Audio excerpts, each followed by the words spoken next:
I think it's time. I think we dive in. We get into our power rankings of the week. We did power rankings last week. Now it's early in the season, so I say this all the time because we get comments on our YouTube videos, which I know you guys like to respond as well. I like to respond here and there. Right. Like this happens with the NBA. This happens with the NFL. Power rankings in the first couple weeks of any season are kind of bullshit, right? Like you can't, I mean, not to say that our list was bullshit last week. I mean, it's like it's more of the fact that like you have teams that aren't going to be there that have a hot start that deserve to be in the power rankings for that week, but it's the first week, so you never know. You could have a team that ends up finishing in last place that starts out 4-0 and they're number 3 on our power rankings.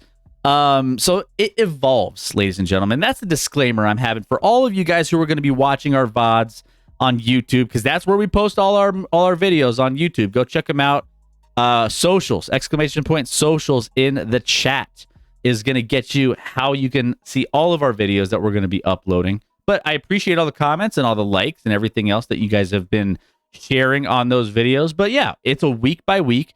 And Doc, these are based, and Rec, you guys kind of collaborate on these rankings. These are based on how they're playing as we sit now, correct?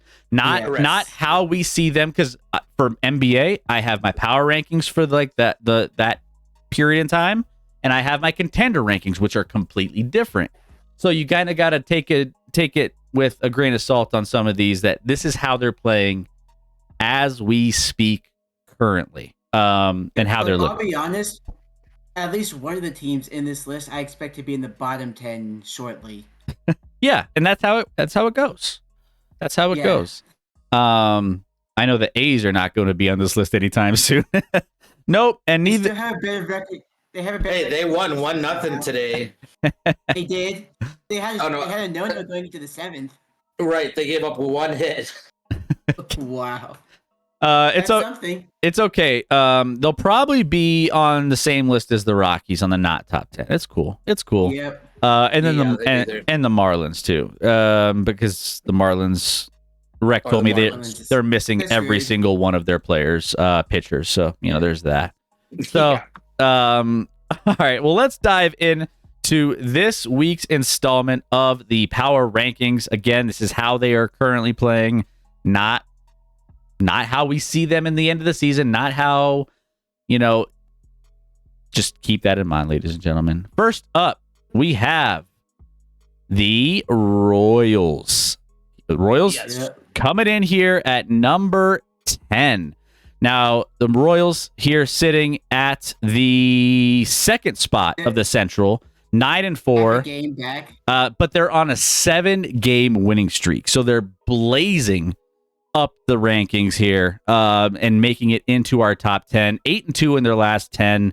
They're plus 39 differential so far on the season. So they're absolutely crushing. Guys, why do we have them? Why else do we have them here at number 10? Well, earlier today, they got 9 runs and 11 hits on the game. Wait, no, it wasn't the game. It was the first inning. They had a 9-run first inning against the Houston Astros. Like, this team is red hot. They're only 10 because I still don't think they have that much talent. There's not much outside of Bobby Witt and the first baseman. I keep forgetting his name. But there's not much talent, but as of now, they're putting it all together. You talking about my boy Vinny Pasquantino?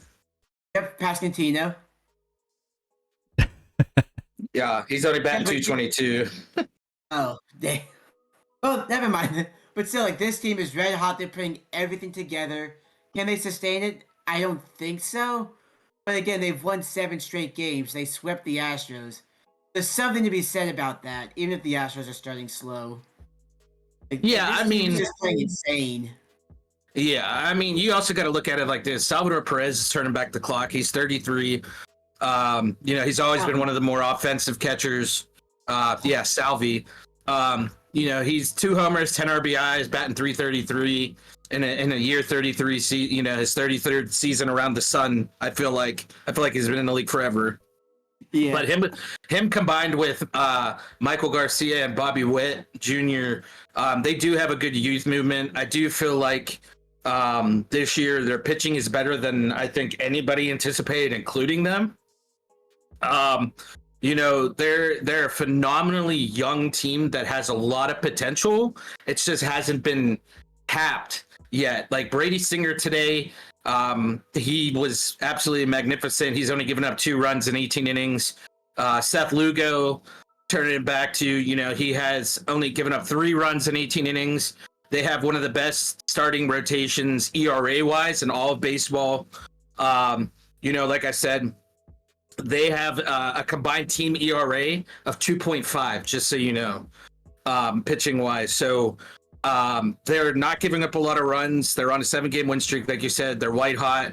It's just getting to see if they can continually do this, because they are going to get into a stretch where their schedule is going to get harder. I mean, obviously, they started out with Minnesota, lost 2-3 to Baltimore. Then they had the White Sox for 4 games, which they swept.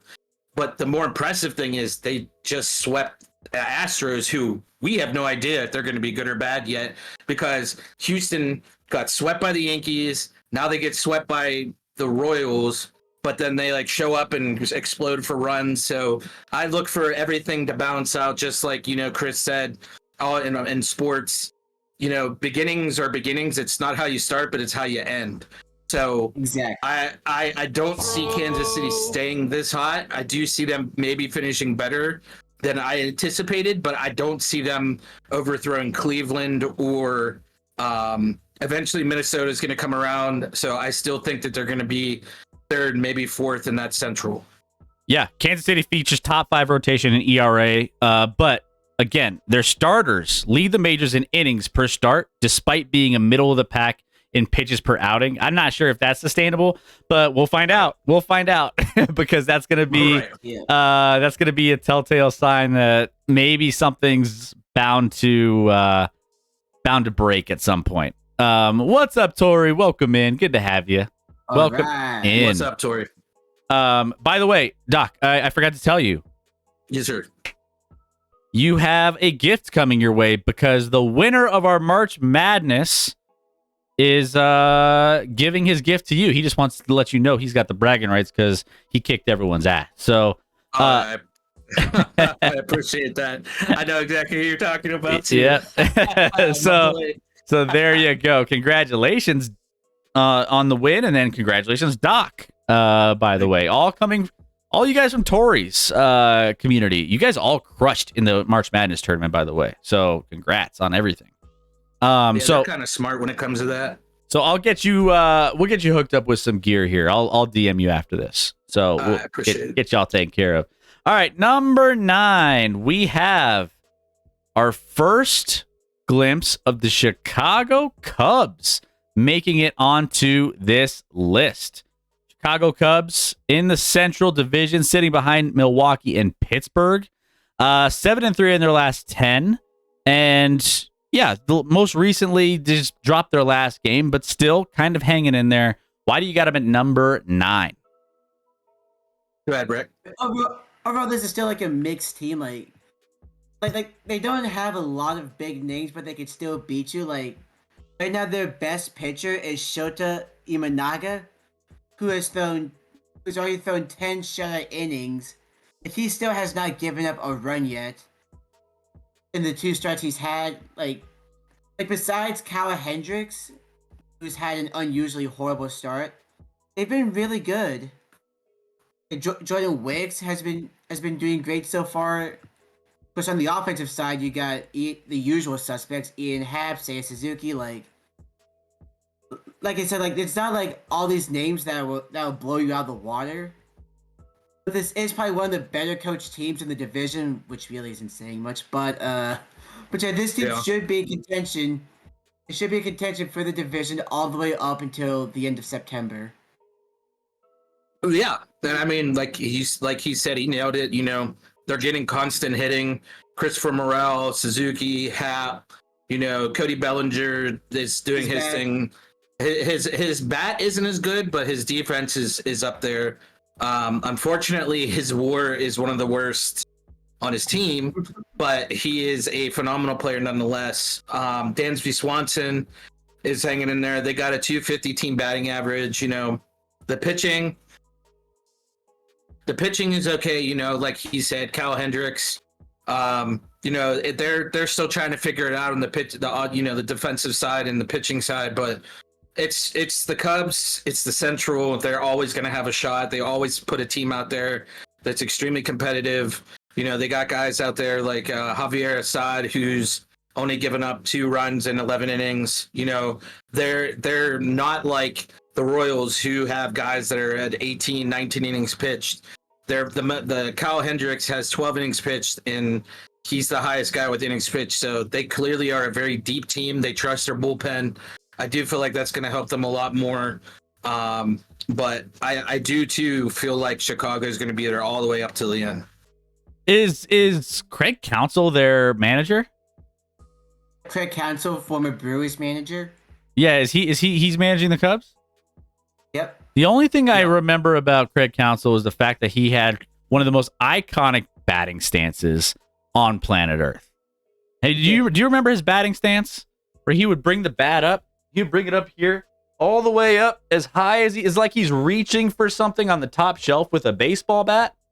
And he was like, I mean, like it was wild to watch him at bat. It was crazy. As long as it worked. I mean, it's only dumb if it don't work. It worked most of the time, I guess. I don't know. It's impressive that the Cubs are getting offense, considering Craig Counsell has not been able to develop offensive talent at all in Milwaukee. Like the last guy who came up through the Brewer system and developed properly, Ryan Braun. Yeah. Oh, and we see how that worked out for him. Oh, yeah. Yeah. And Ryan Braun, he's always in my memory from when he got his helmet knocked off, and he was like all out of it when he was. What was that one play where he? Anyways, we're going down wormholes with these Brewers players. So speaking of this, we got number 8. Speaking of Ryan number Braun's 8, team, the Brewers speak of the devil coming in at number 8, who are leading the same division as we just covered with the Cubs. Central division is 8-3. Winners of 2 straight, 7 of their last 10 have been wins. And yeah, they've been doing it off the back of Christian Yelich, who's been absolutely just crushing early on this season. So he's been fantastic and crushing left-handed pitch. I mean, he's been all over the place. 4 for 7 with 2 home runs against lefties while compiling near 1-to-1 overall strikeout to walk ratio. So he's been off to a hot start, but Brewers, we got him here coming in at number 8. You got, on top of that, you got William Contreras, who's batting 364 at this point in time. That's insane. It doesn't matter what time of the year it is. 364 is insane. You got all these key contributors. We mentioned Jackson Chourio earlier. He's been great for a rookie. Yeah, he brings a lot of speed. The problem is he's got one of the highest strikeout rates. Obviously, as a rookie, you're working on it, but he's never even played in AAA, so that's kind of expected. He got caught straight from AA, like Jordan Walker for St. Louis last year. Right. They have a lot of faith in him. I think right, like you said, Adames, Contreras, Chourio, Frelick.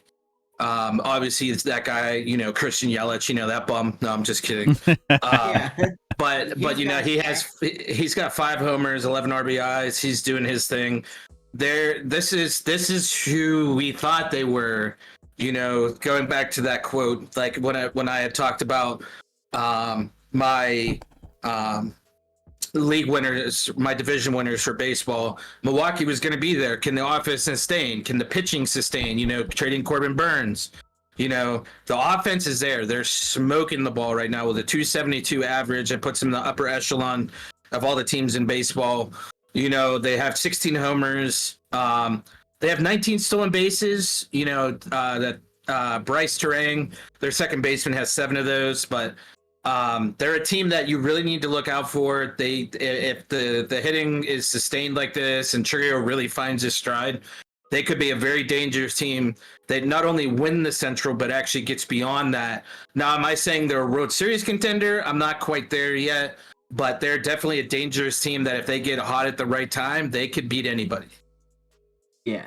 There you And go. then, of course, you got the pitching. So, of course, you trade away Corbin Burns for next to nothing, and you lose Brandon Woodruff. At that point in time, it's like, well, there goes 90% of the talent they had. They're screwed. Right. And then Colin Ray comes out of nowhere. Exactly. Not even hit like Joe Ross too. Freddie Peralta has been his usual self. Was like if there's one thing I could say about the Brewers, like they develop pitchers out of an assembly line. Right. It's insane how they develop pitching and defense. Must be nice. Must be nice. And it just keeps going. Like they traded away the face of the franchise for nothing, and they're still here. Right. Still making it work. Teamwork makes the dreams work, and especially good pitching. I have Craig Counsell card from when he was either in the minors or a Rocky system or a rookie. All right. I see you, Cuban. I see you. Good old Craig Counsell. All right. Yeah. Next up, we have the Boston Red Sox coming in here. Next, calm down on YouTube now. Next up on the list, all the Boston folks. See, they're stressed out about their Celtics potentially choking, so they need to shift gears to the Red Sox. Right. So it's cool. They need the attention because they're going to be the focal point of all sports. I don't know how the Bruins are doing right now, but I think the Bruins are making the play. I mean, yeah, they should. Yeah, make the playoffs. They clinched. They have 107 points. They're in contention for the top. Yeah, they're good. Well, yeah, they're the 2 seed right now. Yeah, Bruins are fine. They're good.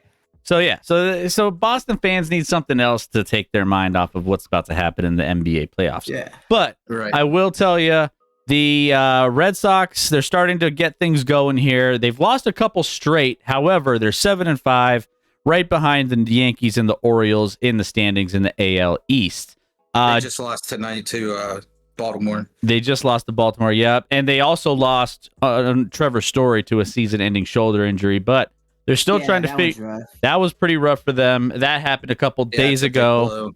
So that's going to be, they're going to have to figure out how to fill that gap and whether or not they're going to get the same production. But we still have them good enough to be here at number 7.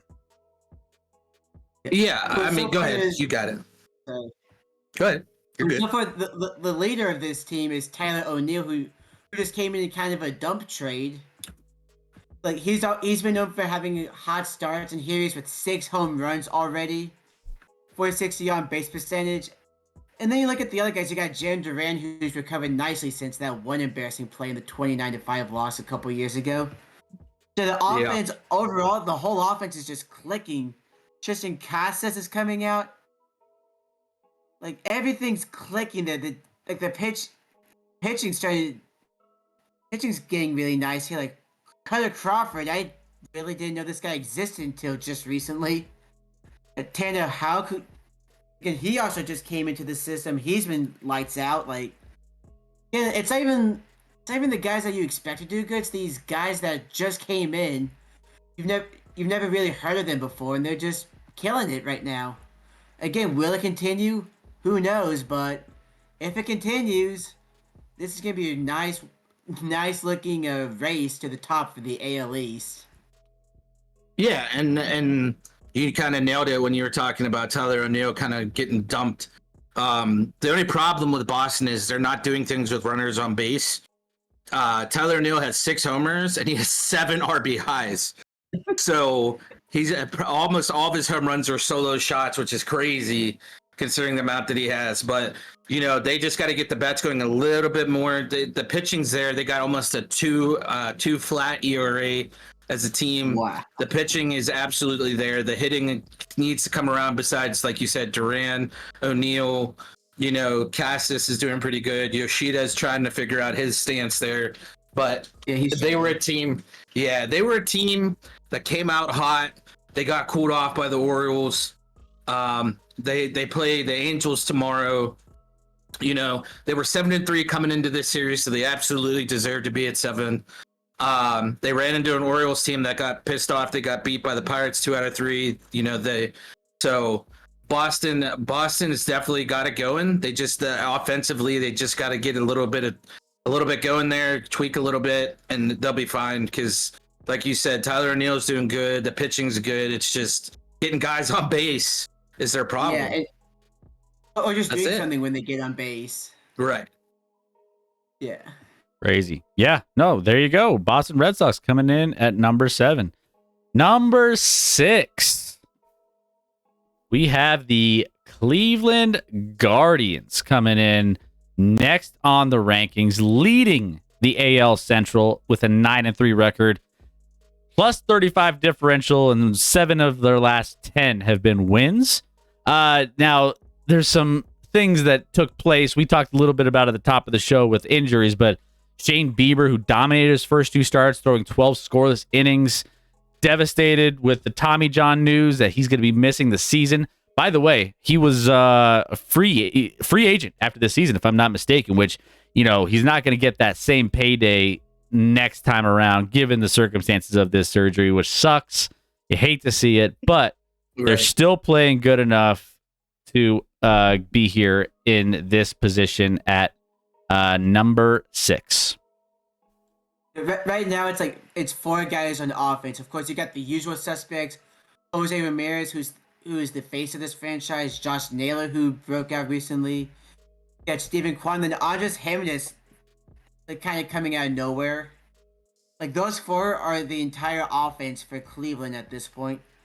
They've got a couple other things here and there, but they still have a lot to get to. And of course, pitching so far, they have a 2.69 ERA on the season. Although losing Shane Bieber will hurt.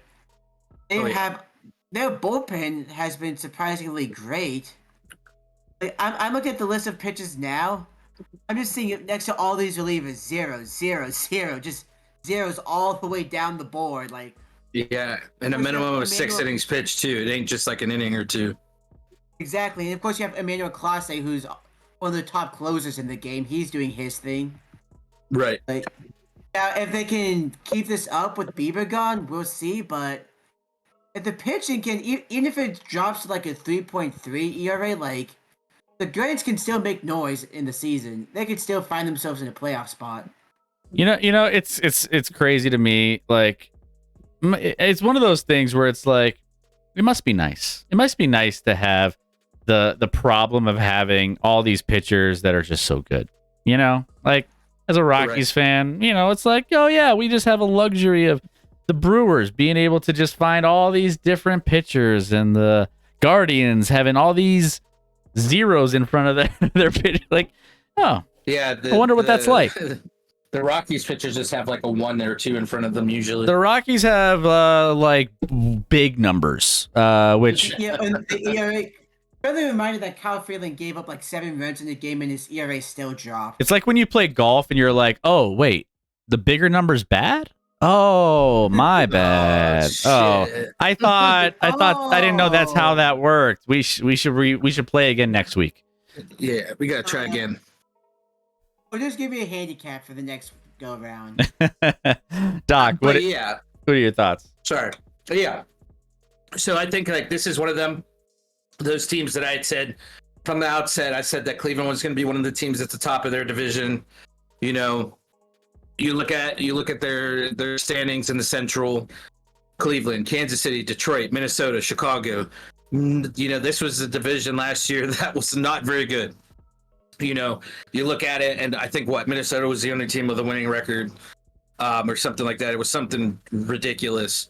But you look at this team, you look at the hitting, you look at the pitching, and it's not like they're astronomically there's zeros, but it's not like it's 30 or 40 innings pitched with 0 earned runs. That's the way that the Guardians play. That's the way they pitch. That's the way there are a lot of ground balls. You look at their schedule. They took care of business against the Athletics, the Mariners, the Twins, the White Sox. They're taking care of a lot of division foes already with the Twins and the White Sox. So to win 5 out of 6 in your division right off the rip, they're off to a good start. They have speed. This is a team that wasn't too far off being in the ALCS. So They certainly have the moxie to get pretty far. I do think that this team, besides Minnesota, has the best chance of getting out of the Central with that division, being a division winner. You know, the pitching, yeah, you lose Bieber, that's a huge blow, but it's next man up there, and they've done a really good job with their pitching. The hitting's timely. You know, they put up 16 runs in 3 games against the White Sox. It doesn't matter who you're playing because you got to play everybody. So they're definitely on the right side of games more than they're not with the hitting. The bullpen's great, and like you said, they just have this guy Clase that's one of the best in the game. So, you know, they a lot of times their games are going to be 4-3, 5-4, 3-2. It's going to be more of a pitcher's duel when we get further in the season. It's April 11th. I'm trying not to do too many overreactions or underreactions to things, but Cleveland with this start shows that they have the moxie to be there at the top when we roll into September, into October, when it starts to get cooler. There you go. All right, there you have it. Number 6 is the Cleveland Guardians. Number 5, your boys, the Pittsburgh Pirates, coming in here next on our rankings. Losers of 2 straight before that, but before that, they were 9-2 to start the season. So they're second, sitting behind the Milwaukee Brewers as we sit right now. So pretty good start so far. Martin Perez, by the way, pickup in the offseason. 3 starts for the Pirates, giving up just 4 runs over 19 innings. He's kind of being that leader for the young rotation, and he's been a solid pickup for you, right? There, Doc? Yeah, I'll you let know, you have this one. It's your team. Oh, thank you. No, like I really appreciate that. Yeah, I mean, I feel like you take a look at it and you look at this team, and last year, how did we start? You know, we were 21-9 at one point. You sit there and you're like, okay, here we go again. But with this start, it's different. The moxie, the determination, the hitting. It started in the Miami game, the Miami series. You know, we came back from multiple times down, multiple extra inning wins. You know, we're 9-4. The loss against the Tigers 5-3 on Bednar, you know, whether or not he's hurt or not, and Shelton kept them in. You know, that was a game that we were actually up 3-1 going into the 9th inning. So it wasn't like we weren't doing what we were supposed to. We're getting pop. You know, we're usually a team that doesn't have a lot of hitting, or a lot of pitching. We're usually really mid. Well, you got rated, Chris. Go ahead. Welcome in, everybody coming from Joe's stream. How are you doing tonight? Joe, thank you for the raid. Appreciate you popping in. Hope you had a fantastic night. By the way, go give Joe a follow if you haven't already. Actually, you know what? I'm going to go do that real quick because I feel like I haven't. Joe, have I ever followed you? If not, I'm doing it right now. There you go. There's your follow. You guys do the same. Let's go give some love to Joe. There it is. Boom. I got you covered. You're not ActionLab doesn't follow too many accounts, Joe. You're special. I got you. What's up? Keep close. Welcome in. Feels like 2009 in the Bronx. Feels like 2023 in Denver, though. Pirates are fun. All right. I love it. Yeah, they are. Sorry, Doc. Keep rolling on your boys. Yeah, no, we're good. Like I said, Brian Reynolds, you know, he was the savior in the Miami series, got us going. He's batting 250, 2 homers, 10 RBIs, definitely leading the way. You know, Connor Joe is a nice surprise, batting 300. He's filling in first base for a lot behind. Obviously, him and Rowdy have kind of had a platoon. But, you know, Key Brian Hayes coming off his Gold Glove. He's batting 300. He's really getting the back going. That was what we were missing last year. You know, O'Neal Cruz being healthy, he's batting 294. He was a huge reason why we fell off. You know, having the tallest shortstop in baseball doesn't hurt either. Phenomenal fielder, throws the ball 100 miles an hour across the diamond. But, you know, like you said, though, the most surprising is the pitching. You know, you're talking about Martin Perez with a 1.89 ERA. Mitch Keller has been on the rocks a little bit. You know, Rec knows all about my how I feel about that after getting paid. But if Jared Jones can keep going and get us at least to the All-Star break, I feel like we're going to see Skeens come up. and we'll have a rotation of Perez, Jones, Keller, maybe Falter. Depends on who's going, but Marco Gonzalez is doing good for us. But I wouldn't be surprised if Skeens comes up to round out our starting rotation, and we really take off. And then, unfortunately, Bednar's hurt and he has a 12.4 ERA, but I think he's got to go get some stuff fixed and just let Chapman close. But I think right now, if you asked me as a Pirate fan 2 years ago when we lost, basically 100 games, and then we lost as many as we did last year, this team feels different. It has a more mojo.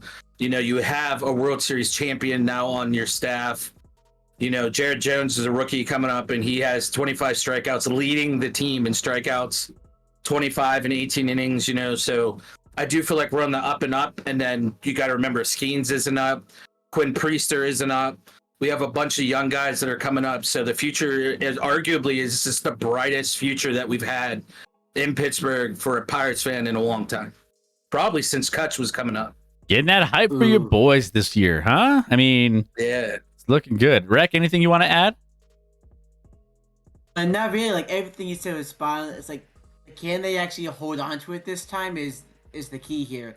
If they can hold on to this and add Paul Skeens and some of these other guys at the end of the year into next year, they could be a force in the NL Central until ownership gets cheap.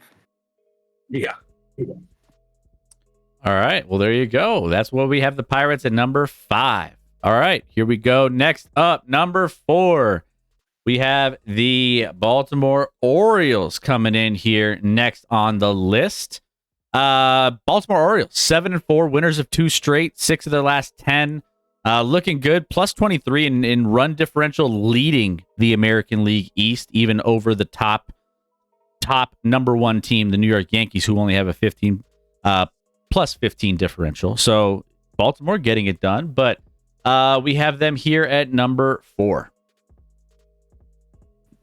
Yeah. So sorry. No, you're good. So this was a team that I had as my projected winner of the AL East, a game ahead of the Yankees. They have the youth, they have the pitching, they have the hitting, they have what you need to get there. Now, last year they won over 100 games and ended up getting swept, but I feel like they have what it takes to really take that next step. I personally got to watch them when they came to Pittsburgh, and they lost 2 or 3, but they literally had two out of those 3 games in the bag and literally threw it away. Their pitching's great, their hitting's great. Mountcastle, Santander, Henderson, Rushman, Mullins, Westberg. They have those guys. Santander's killing it. He's batting guys in. He's not a huge average guy, but he's going to knock guys in. He has 13 RBIs already. Even Colton Cowser has 11 RBIs and just 24 at bats. So these guys know how to hit the ball. They know how to get around the bases. They do strike out a lot. Santander has 13 strikeouts. But Adley Rushman hits homers for both sides of the plate. He's one of the best young catchers in the game. Gunnar Henderson, one of the best shortstops. You got Mountcastle that's doing his thing. Pitching wise, this was a team that I thought was gonna really go far because of this. And it's been like that. Corbin Burns, 1.9 ERA. Grayson Rodriguez, 2.5. Dean Kremer, 2.19.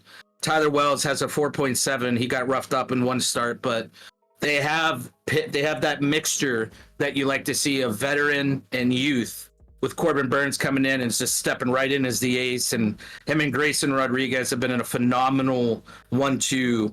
And like Joe has even mentioned it, how they're the 2007-2008 Phillies, which I remember very vividly being on the other side of the state. But they have that swagger to them that there's no reason why this team can't make it there at the end in October. And Bradish last year posted a 2.83 ERA in 30 starts. If he could do that again to any extent, that's incredible. Also, I mean, we talked a little bit about it earlier, but Jackson Holliday just got up. He's been absolutely terrible in his first couple starts, but he will get better because he's, again, number 1 prospect in the sport. So I mean, there's a lot of promise, and I feel like the ceiling is high for this team. Right. It's definitely one of the. I think you asked me if any team that has the highest ceiling. To me, it's Baltimore. Just by like what we talked about and the fact that you have the number one prospect in baseball coming up to a team that had 100 wins last year. So, I mean, it's insane. The rich get richer. Exactly. The rich get richer. Rec, you want to add anything to that?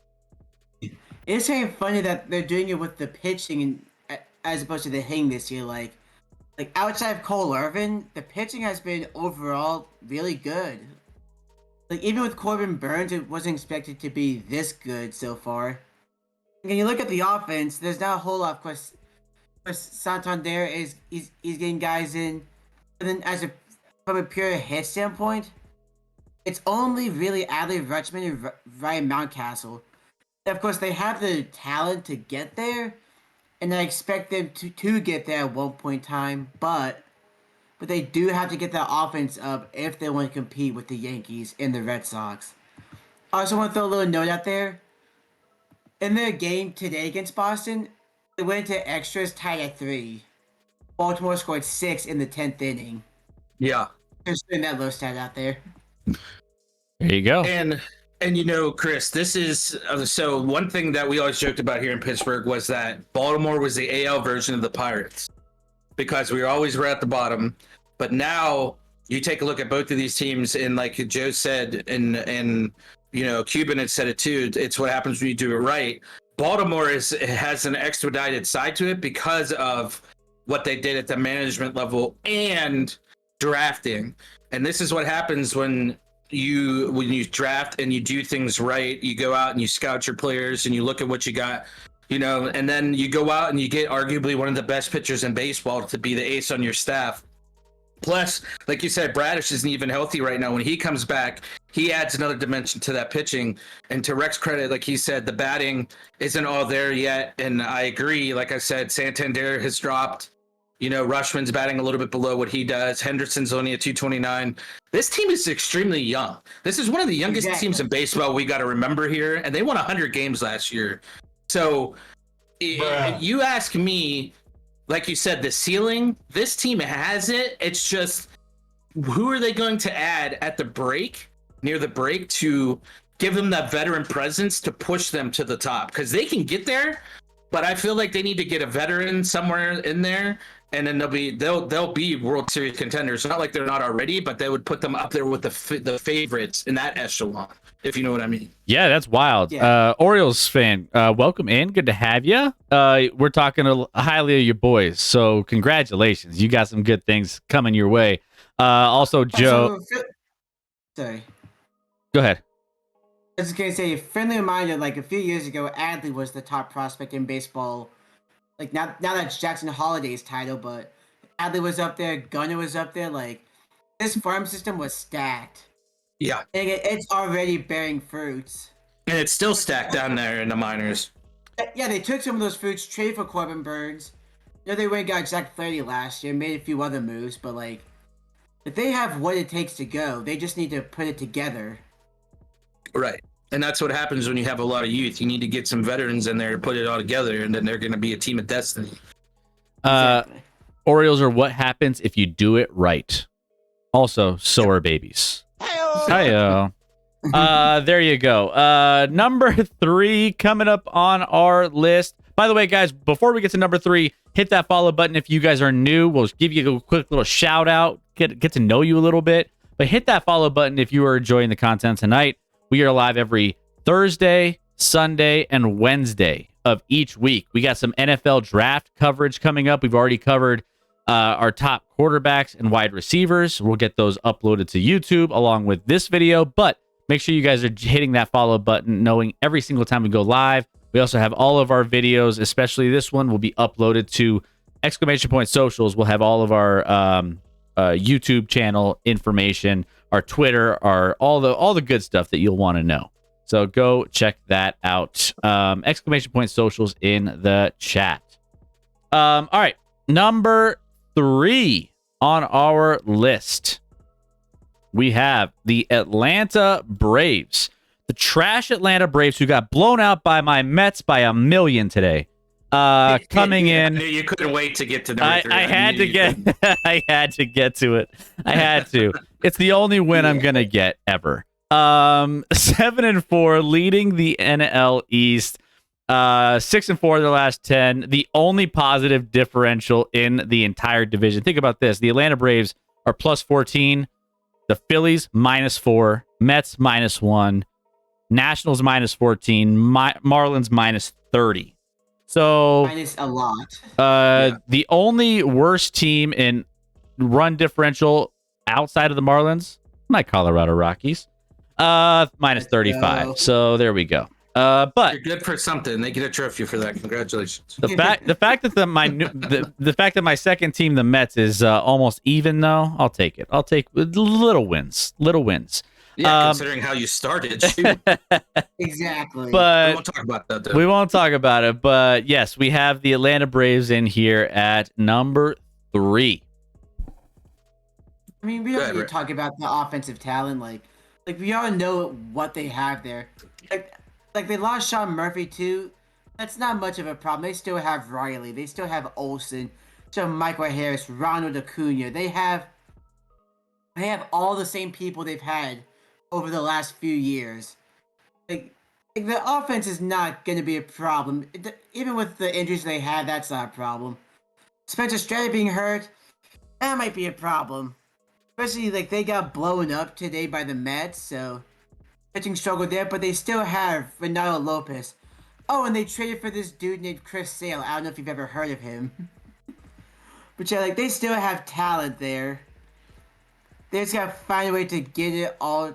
They've gotta find a way to get the pitching together. Offense, that's going to carry them to the playoffs. The pitching is what's going to take them through the playoffs. Right. And I think their problem right now is just the fact, like you're saying, some of those guys that you were slugging aren't, and some that aren't are. So like you look at Austin Riley, he's at 277. Ozzy's up there at 319. Ozuna's at 326. Olsen's at 283. You know, Michael Harris is slashing the hell out of the ball at 341. But I'm surprised, and I think this is why they've had a little bit of struggles, if you ask me, is Acuna is not seeing the ball as well as he usually does. He's only at 233 and has 14 strikeouts, which is tied for the Braves lead. You know, they've struck out 87 times in their games since the season started. You know, they can hit the ball, but you know, it just something feels a little different right now. And I don't know if it's necessarily the pitching. I don't know if it's necessarily because Acuna's off, but you know, Renato Lopez has been phenomenal for them in his 2 starts. He has a sub-1 ERA. Morton seems to be turning back Father Time every year. 3.1 ERA. Chris Sale is a 3.3 ERA. But the problem here, if you ask me, I think is them losing Spencer Strider. You know, I do think that is a problem for them. I do think that the back end of that rotation is going to be a problem. You know, yeah, you have 3 guys, but you need 5 to fill out a rotation. So I'm interested to see how they go about, because Max Fried has not looked good. You know, I mean, the fact that they had a Guillorme go out and pitch just tells you They were screwed. Yeah, exactly. I just think that their pitching is going to be the problem for them. We know it's not the offense. We know the offense is there. We know they got the hitting. We know they have the power. We know they have the speed. Now it's the opposite side. You know, a team that had, you know, back in the day, we were growing up, Chris and Rec, you know, Smoltzy, Glavin, Maddox, you know, now you have Spencer Strider, but now he's hurt. So now what are you going to do? Besides, you have Charlie Martin and Chris Sale as two of your 5 starters, and then Renato Lopez, who's usually a reliever, has come into 12 innings and is leading your team in innings pitched and a sub-1 ERA. Yeah, you might have found lightning in a pan, you know, a flash in a pan here, but you got to go out and get pitching. You're going to be in a race here coming down the stretch, because I feel like Philly's going to come on strong. They just beat the Pirates 5-1 today, hit 3 home runs. You know, there's going to be competition in the East that and not just that, but when they do get to September and October, pitching's gonna have to be there, or it's gonna be a very quick exit for the Braves. Interesting. Real quick in the chat, best part of being a Mets fan is April. The bad part is May through September. That's actually it's a funny quote. That there was like an interview with a Mets fan back in the day where he was just a thick New York accent. He's just like, it's character development, you know. It really builds your character being a Mets fan, because they're such a miserable franchise, and you have to battle through that. That it said something similar where it's like, what's the best part right now? What's the worst part? The rest of the year, basically, is what he says. Yeah. It sums up to being a Pirates fan too. Yeah. Here's the first pitch, and the season's over. Exactly. Yeah. Welcome in, Riley. Good to have you in. Good to have you on a 35 watch streak. Appreciate that. As always, good to have all of you guys hanging out. Again, hit that follow button if you guys are new. W character development. Exactly. It's tough. It's tough. Between Rockies and Mets, it's not the easiest. Number 2, the LA Dodgers coming in here next on the list. LA Dodgers, obviously, we all know they reside in this part of the rankings for most of the year. Always. It's the opposite. It's the opposite of what we just said as for the Mets. You know, the Dodgers, it's like the worst part is the beginning. The rest of the year, May through September, it's probably their favorite time. 10-5 right now, 7-3 in their last 10. Lost their most recent one, but still have a 3-game lead over the next 2 teams tied in the rankings, San Diego Padres and the Arizona Diamondbacks. We have the Dodgers here at number 2. So take everything we said about the Braves, copy paste for this. We know about the offense. I mean, I can just list off names all I want. Again, Shohei, Mookie, Will Smith. Of course, they brought in Teoscar Hernandez. Like, they have guys on offense. This is not a surprise in the slightest. What is slightly surprising is their pitching. Tyler Glasnow was a nice pickup. James Paxton has been nice, but outside of them, it's been pretty rough for the Dodgers. And again, like, they have the talent to pick it up. And again, they have to pick it up if they want to make it through the playoffs. Which I like Yoshi, he's still a rookie. Like, he's still adjusting to Major League Baseball. I don't know why they employed Joe Kelly, though. He's just trash. Which I like, besides Joe Kelly, they have talent in the pitching core. And of course, Kershaw's hurt. He should be coming back at some point in time. That's going to help with the pitching core a lot. It's like, again, the regular season doesn't matter for the Dodgers. Like, nothing from now until October matters. We'll see what this team truly is come October. Yeah, and I mean, once again, another former Pirate is doing amazing. Tyler Glasnow with a 2.25 ERA, leading the way for the Dodgers. And like Rex said, we know about the hitting. But the one thing that is going to be very concerning for them moving forward is their strikeouts. In 513 at-bats, they've struck out 153 times. Ew. That is insane. But Mookie Betts is killing it. He has one of the highest WARs. He has a 1.7 WAR with a 1.234 OPS, a 727 slug. You know, he's doing his thing out there. You know, Shohei batting 333. You know, Freddie's doing his thing. Max Muncy. Will Smith is 21 of 51 and is just basically 412 and 51 at bats is pretty, you know, doing good. He has 12 RBIs. They're hitting the ball, but they're also striking out a lot. So I feel like that the Dodgers' Achilles heel, if it isn't going to be for pitching, it's going to be the offense, untimely strikeouts. Like, you can't be striking out nearly a third of the time you're up at the dish. It's not going to help come playoff time because you're gonna lose games you should have won when you're striking out at 15 times a game.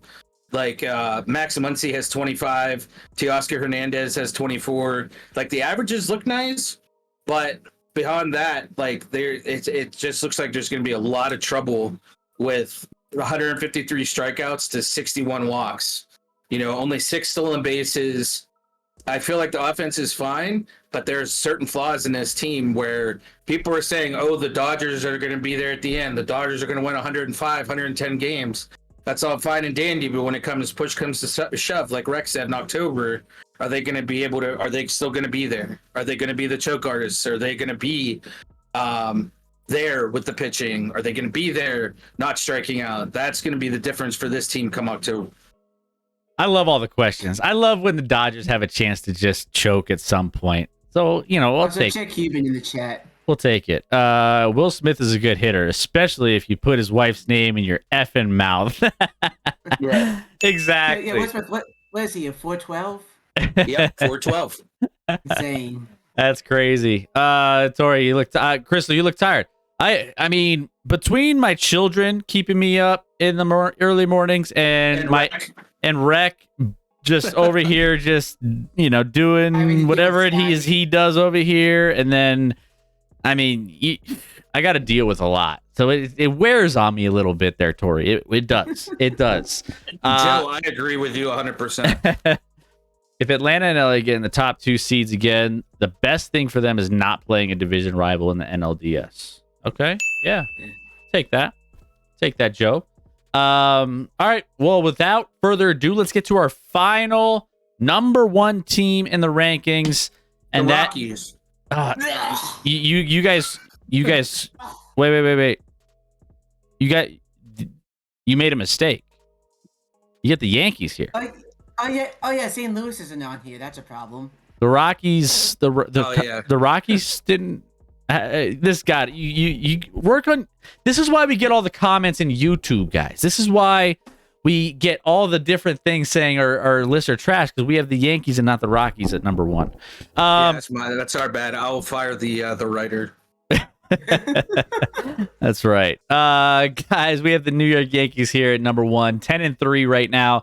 Lost their last one, but still 7 out of their last 10 games have been wins. Plus 15 differential in the American League East at the top spot. Only double-digit win team besides the Dodgers in Major League Baseball, but we have them here at number 1. So, honestly, normally when you think about the Yankees, you think about the star power, you think about all the big names. Think of Aaron Judge crushing dingers.